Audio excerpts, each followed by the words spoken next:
한국과 사우디와의 아시안컵 16강 경기가 정말 쫄깃한 드라마로 끝이 났습니다. 종료 1분을 남기고 터진 조규성의 헤딩은 환호 그 자체였고 황희찬의 마지막 페널티킥은 통쾌했습니다. 하지만 현재 전 세계를 뒤흔들고 있는 대형 뉴스는 만치니의 갑작스런 퇴장 소동입니다. 해외 언론부터 축구 전문가들까지 다 나서서 비난하고 평가하고 있습니다. 사우디는 축구협회장부터 정부까지 분노하고 있으며 사우디인들도 복잡한 반응을 쏟아내고 있습니다. 특히 사우디 선수들의 비매너와 침대 축구와 비교해서 손흥민의 품격은 많은 화제가 되고 있습니다. 사우디 주장 알리 알블라이히가 손흥민의 머리를 밀쳤고 황희찬의 목을 조르기까지 했습니다. 이에 반해 손흥민은 경기가 끝난 뒤에 알리 알블라이히를 비롯한 사우디 선수들을 일일이 안아주고 위로했습니다.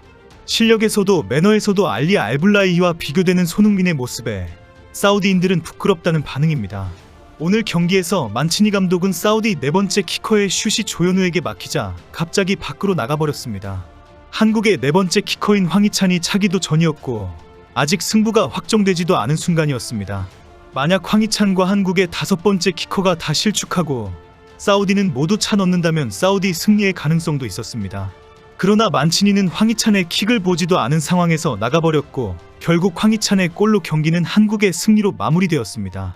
경기장과 중계방송에서는 먼저 승부를 포기하고 나가버리는 감독의 모습에 모두 어리둥절해하며 지켜보았습니다. 감독이 먼저 경기를 포기해버리는 황당한 상황에 해외 축구 매체뿐 아니라 사우디인들이 크게 분노를 했습니다.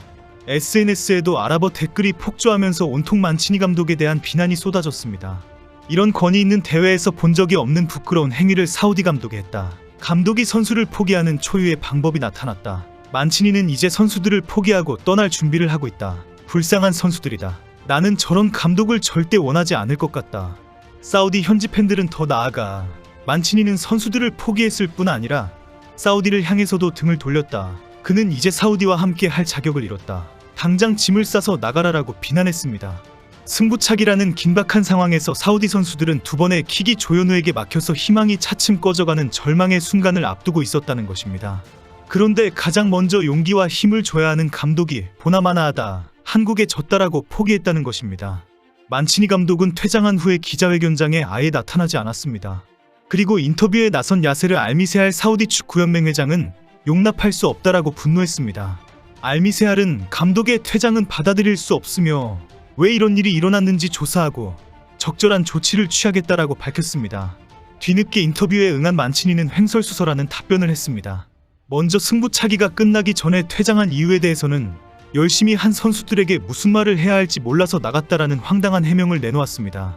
패배 원인에 대해서는 축구는 이길 수도 있고 질 수도 있다. 사우디도 잘했지만 상대가 더 강했다라고 말했습니다. 그리고 우리 선수들은 세계 최고의 팀 중 하나인 한국을 상대로 좋은 경기를 펼쳤다라고 자화자찬했습니다. 계속되는 기자들의 질문에 결국 사과한다. 경기가 끝난 줄 알았다. 선수들을 포기하거나 존중하지 않으려는 의도는 전혀 없었다라고 신경질적으로 답변을 했습니다. 이 해명에 대해 해외 언론은 만치니 감독의 좌절이라면서 이해가 된다는 공감을 하기도 했습니다. 구글 검색으로 확인한 많은 기사에는 한국팀의 투지에 만치니가 좌절했다라고 지적하고 있습니다. 특히 종료 직전 터진 조규성의 헤딩으로 동점골이 되면서부터 만치니는 이미 기세에 눌렸고 결국 한국에 패배할 것이다라고 받아들인 것 같다라는 분석도 있습니다. 이제 한국은 인도네시아를 4대0으로 물리치고 올라온 호주와 내달 2월 3일 0시 30분 아라크라의 알자노브 스타디움에서 준결승 진출을 다투게 됩니다. 한국은 오늘 연장전에 승부차기라는 혈투를 벌였지만 호주는 28일에 경기를 치루었기 때문에 체력적으로는 상당히 유리한 입장입니다. 그래도 한국이 이제 64년 만에 아시안컵 우승을 향한 열정에 불을 붙인 상황입니다. 오늘 경기에서 한국 선수들의 포기하지 않는 투지와 열정은 종료 휘슬이 울릴 때까지 그라운드를 뜨겁게 달구었습니다. 한국은 사우디전 승리뿐 아니라 투지와 매너까지 모두 승리했다는 평가를 받고 있습니다. 특히 사우디에서도 경기뿐 아니라 매너에서도 졌다는 자책의 반성글이 올라오고 있습니다. 사우디는 선제골을 넣자 노골적으로 시간을 끌었습니다.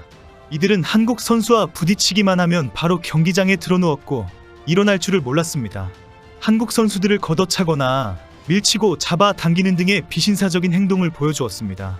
연장전에서는 한국에게 득점을 주지 않고 승부차기로 가겠다는 모습을 보였습니다. 그리고 그들이 원하는 대로 승부차기로 가게 되었고 2대4로 패배하게 되었습니다. 오늘 황희찬의 페널티킥이 골망을 뒤흔들면서 승리가 확정되었을 때 손흥민은 패배한 사우디아라비아 선수들을 먼저 챙겼습니다. 승부차기를 하나도 막지 못한 사우디 골키퍼를 한참을 껴안아주면서 위로했습니다. 다른 사우디 선수들도 안아주고 인사를 먼저 건넸습니다. 그리고 손흥민은 도핑 테스트에 지목되어 뒤늦게 믹스트존에 나왔습니다. 김민재를 제외한 모든 선수들이 인터뷰를 하고 들어간 상황이었습니다.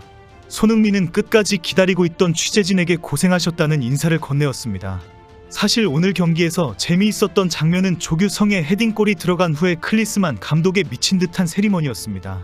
지금까지의 경기에서는 항상 벤치에 앉아서 무덤덤한 표정으로 지켜보기만 했던 클리스만입니다. 특히 말레이시아전에서는 동점골을 먹는 그 와중에 옅은 미소까지 띠는 바람에 승부조작 논란까지 있었습니다. 차두리 코치가 흥분하며 지시할 때에도 가만히 있던 모습을 보여주었습니다. 그런데 오늘 경기에서는 터치라인까지 나와서 큰 목소리로 지시까지 하고 온갖 다양한 반응을 보여주었습니다. 오늘 경기가 클리스만과 만치니의 대결이다라는 주목을 받아왔다는 것도 이유가 될 수도 있다는 지적이 나오고 있습니다.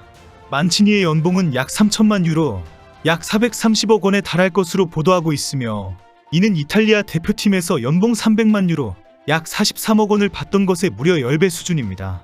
클린스만 감독의 연봉은 약 28억 원으로 알려져 있습니다. 만치니 감독의 12분의 1도 안 되는 수준입니다.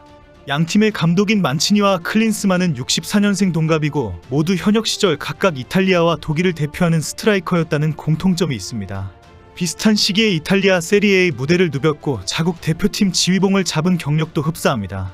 다만 지도자로서의 커리어는 빅리그와 국가대항전에서 모두 우승을 경험한 만치니 감독이 확실한 우위에 있습니다. 클린스만 감독은 2006 독일 월드컵 3위를 기록한 게 최고 성적이지만 우승 경험은 없고 클럽팀 감독으로서의 커리어는 초라한 수준입니다. 결국 클린스만은 한국 대표팀을 이끌고 만치니의 사우디 대표팀을 꺾는 것이 본인의 커리어에 매우 중요하게 되었습니다. 결국 맞대결에서 클린스만은 승리를 했고 만치는 희대의 중도 퇴장의 모습을 연출하게 됩니다. 클린스만은 지난 2월 말 5경기 연속 무승에 그치며 퇴진 압박과 비난을 받을 정도로 코너에 몰렸습니다. 그런데 지난 9월 13일 영국 뉴캐슬에서 있었던 친선 경기에서 사우디를 1대0 승리를 거두면서 한숨을 돌렸습니다. 그리고 서력을 벼른 만치니의 사우디를 만나서 140일 만에 다시 승부차기로 또 한 번 승리를 했습니다. 결국 클린스만은 만치니의 사우디를 만나서 이전 2승의 기록을 세우게 되었습니다. 평소 조용하던 클린스만이 정말 난리부르스를 치며 기뻐 날뛸만 하다는 상황입니다. 이제 우승까지 계속 그렇게 춤추고 기뻐 날뛰기를 바랍니다. 우승컵을 들어 올리고 오면 한국 축구 팬들의 마음이 좀 풀릴 것입니다. 호주전에서 부상이나 경고 없이 아주 가볍게 이겨주기를 기대합니다.